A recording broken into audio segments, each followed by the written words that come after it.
Hello everyone, welcome back to another video. I want to talk to you about four things in this video. The first one is an admission coming from the Israeli government to the Israeli courts. Human rights groups in Israel that are concerned with sending aid to Gaza took the Israeli government to the courts, and the Israeli government is coming with surprising confirmations to the Israeli courts, the complete opposite of what they're telling everyone in mainstream media. Then, including of course the leaders. Then I want to talk to you about a revelation coming from Hezbollah this time about the real number of casualties when it comes to their attack on the Israeli 8,200 and Amman bases on the 25th of August as the first phase response to the assassination of their military leader Fuad Shukr. The fourth thing that I wanted to talk to you about, the third thing is the attack that happened yesterday from Lebanon on Israel and how much it's increasing now. Everything is really tense. And the final thing that I want to talk to you about is Yahya Sinwar's messages. So the Hamas leader is sending messages. Not only is he controlling Hamas internally and externally from Gaza, from the tunnels, he is also sending messages to world leaders and to, of course, Sayyid Hassan Nasrallah, the Secretary General of Hezbollah. I'm going to start off with this report that came in the Israeli media. It was published on Ynet, by the way, for those of you who are interested to go and see the article. It had the title, "The State to the High Court," quote, "They do not effectively control the Strip. Hamas still has governmental powers." The state is saying that, end quote. Of course, the state is saying that to the courts. I'm going to read a couple of things from the article because they're quite interesting, and like I said, the complete opposite of what the Israeli politicians, the Israeli Prime Minister, the Israeli media are telling everyone. But they're saying that to the Israeli courts when they need to be most truthful, to say the least. That's if they can ever be truthful. They said while the discussion in Israel about the future control of Gaza Strip continues both in the public and decision-making rooms, in another response to the High Court, which discussed the petition regarding the issue of humanitarian aid to the residents of Gaza, that, quote, "Israel does not maintain effective control over the Strip," end quote, according to the language of the response. Then, quote, "Even today, Hamas still has the ability to exercise governmental powers in the Strip," end quote. The words were said in another response to a petition by organizations, among them Gisha, Center for Protecting the Right to Move, and the Association for Civil Rights, and the Doctors for Human Rights, who petitioned against the state due to the humanitarian situation in the Gaza Strip during the war. The judges have already held several discussions on the issue in recent months and updated from time to time on the situation in the Gaza Strip, but have not yet decided on the fate of the petition. But what's most important is what the state is saying. Hamas still has control and we don't have full authority, contrary to what they're saying to everyone. It can be said, in summary, that at this time, the presence of the IDF is limited, both in nature and its deployment to the demarcated areas within the Strip in a way that does not allow for effective control, and within it, the exercise of governmental authority.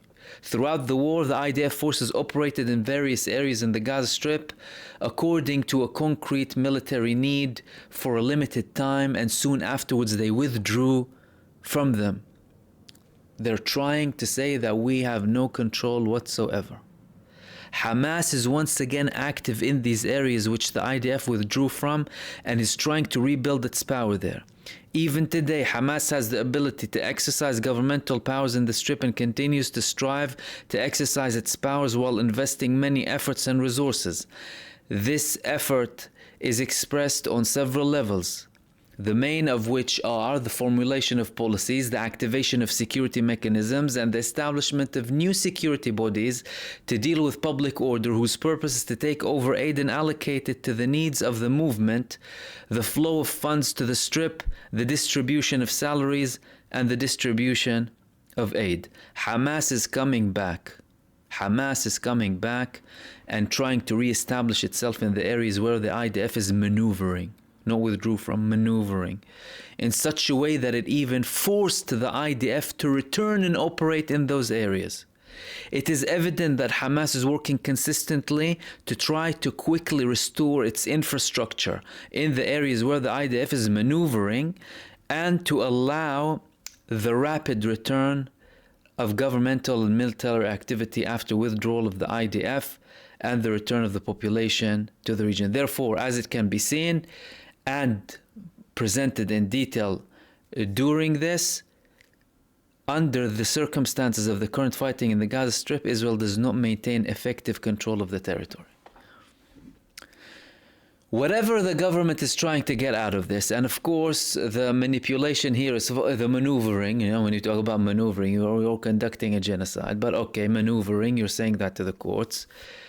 They are trying to say as if, we can't really pass the aid and Hamas still is passing the aid. But the state is saying that to the Supreme Court. Israel as a state, the government, it's in their best interest to be as truthful as possible when it comes to the Supreme Court. Why? Because it's the only body in Israel that the government still has no power on. Netanyahu wanted a judicial reform. He still didn't have his judicial reform. It's the only body in Israel that the Netanyahu government doesn't have a stronghold of. They control the military, they control the police, they control the money, they control everything. They just don't control the courts. And if they do something untruthful when it comes to the courts can take more actions against them. They don't want to put themselves in that position. And the fact that they are saying these things to the courts means that this is what the actual situation is. They have no control. Hamas is still active. And you didn't destroy anything, Netanyahu, have you? Yesterday he said we destroyed Hamas's final brigade in Rafah. You didn't destroy anything. If they are able to operate over the ground so freely, like the government is saying, then how are you claiming that you dismantled them if they are operating over the ground? Now, the reason that the government is saying that is trying to take away some of their responsibility when it comes to the aid. But even with that, there is still some aid going in, which is nowhere near enough. But they are admitting what we've been saying for a very long time, really, is that Hamas is still there, still very powerful. And according to what the Israeli government is telling the Supreme Court as well, they are so strong, stronger than what we think in Gaza. And that's the government of Netanyahu that's conducting this war. That's in Gaza, what they're saying to the Israeli courts. That's number one. That's the first thing that I want to talk to you about. The second thing that I want to talk to you about is we had revelations coming from Hezbollah about the level of losses when it comes to Israel when they attacked Galilot and another base. What happened?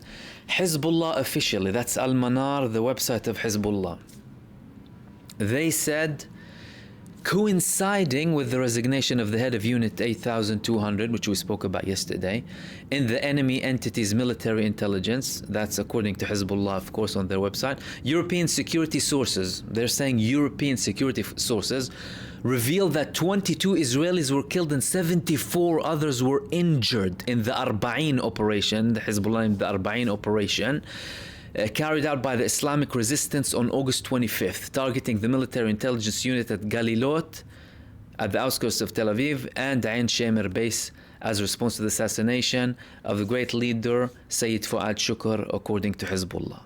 Okay, 22 Israelis killed and 74 wounded. These are massive numbers.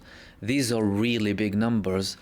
And the fact that Hezbollah is publishing this means they have some sort of information. Hezbollah, and that's from experience, that's from a pattern, they don't go there and publish information that they don't have a backing of. Of course, they're going to try and protect their sources as much as possible, but clearly someone, this European source, had knowledge of the level of attack on Israel. And again, look, you're talking about 6 drones that were very accurate. Previously, we saw, and Israel admitted, drones of Hezbollah landing on operational units that belong to the Israeli intelligence embedded inside civilian society, by the way, in the Galilee, taking down all of them, 16 in one go. All of them were either killed or wounded. This operation that happened several months back was exceptionally accurate, and times that by 6 if they were using the same type of drone at that time, we could be easily seeing those numbers. This is a very big number. This is very dangerous to Israel. That's the second thing that I want to talk to you about. And then, of course, the third thing linked to Hezbollah again. Yesterday, we had massive attacks on Safad. Safad is one of the biggest cities towns, in the northern part of Israel. Hezbollah attacked it, and we even had electricity shortages now. And Hezbollah are constantly increasing the locations that they're targeting inside of Israel. And of course, Israel is escalating as well. The problem that we have here is that Israel is escalating in a manner, and no one's criticizing it. How? Especially when it comes to the white phosphorus. They're using illegal weapons in Lebanon, have been using so, and UN, EU, the US, of course, no one's saying anything. No illegal weapons, no recklessness, no condemnation, no nothing. Everything is fine when it comes to Israel, even though they're using illegal weapons against civilians. And again, the situation between Hezbollah and Israel is getting more and more tense, and there are a lot of talks in Israel about preparation for the north, including, when we spoke about the aid earlier on, there was another report on Israeli Channel 12 that said that they're looking to decrease the aid to Gaza simultaneously with an increase in Lebanon, an increase in attacks on Lebanon. So what, do you want to starve Gaza to more death than you already have to go and attack Lebanon? It doesn't make a lot of sense. Or will we be less busy there? Or do we have to take everyone from Gaza to go to the north? You already deployed many people in Lebanon already, but Israel just wants to give any excuse to give the Palestinian people more suffering. These people, they get pleasure by seeing the suffering of the Palestinian people. You need to understand the mentality and the sickness and the levels of depravity. The final thing that I wanted to talk to you about is Yahya Sinwar. Yahya Sinwar, the Hamas political bureau head, right?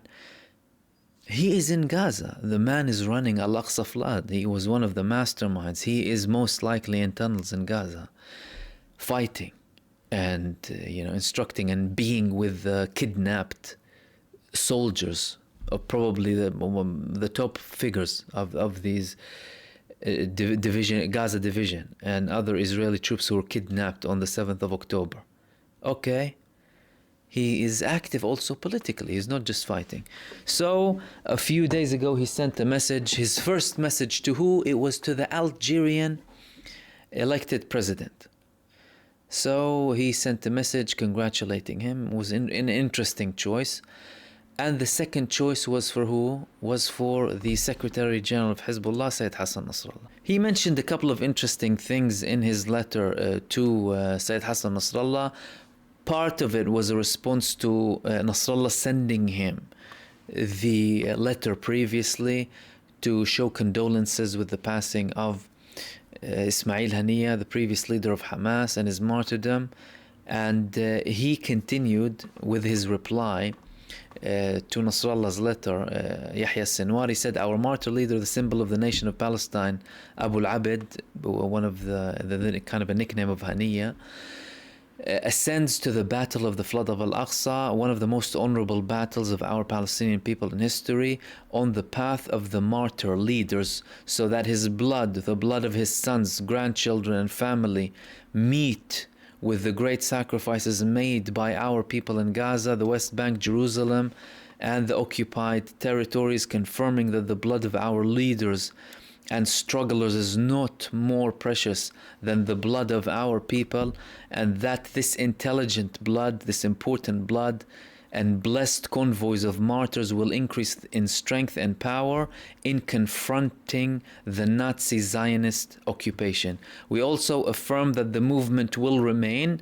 as it has always been, steadfast on the path of loyalty to the blood of the martyrs, and that the principles of the martyred leader Abu al-Abid called will remain steadfast and present to them, and that this movement and our fighters will continue to follow them, foremost among which is the unity of our Palestinian people in the choice of struggle and resistance, and the unity of the nation with the axis of resistance at its heart in the face of the Zionist project, in defense of our nation and our sanctities, most notably Jerusalem and Al-Aqsa, until the occupation is defeated and swept away from our land, and our independent state with full sovereignty is established with Jerusalem as its capital. These were the main things in the letter of Yahya Sinwar to Sayyid Hassan Nasrallah, and we're clearly hearing a tone of resilience from Hamas, and a tone of lots of strength and resilience. Yahya Sinwar is not talking about any sort of peace path. Yahya Sinwar is talking about liberation and fighting the Zionist project with the resistance fronts, with the axis of resistance, armed struggle until they defeat the occupation and swipe it away from Palestine and establish a state with full sovereignty, established with Jerusalem as its capital. So he's not talking about a two-state solution. He's talking about a one-state solution called Palestine. These were the main things that I wanted to talk to you about in this video. I hope I shed some light and added some beneficial information for you. And I will hopefully see you soon in the next video. Peace, everyone.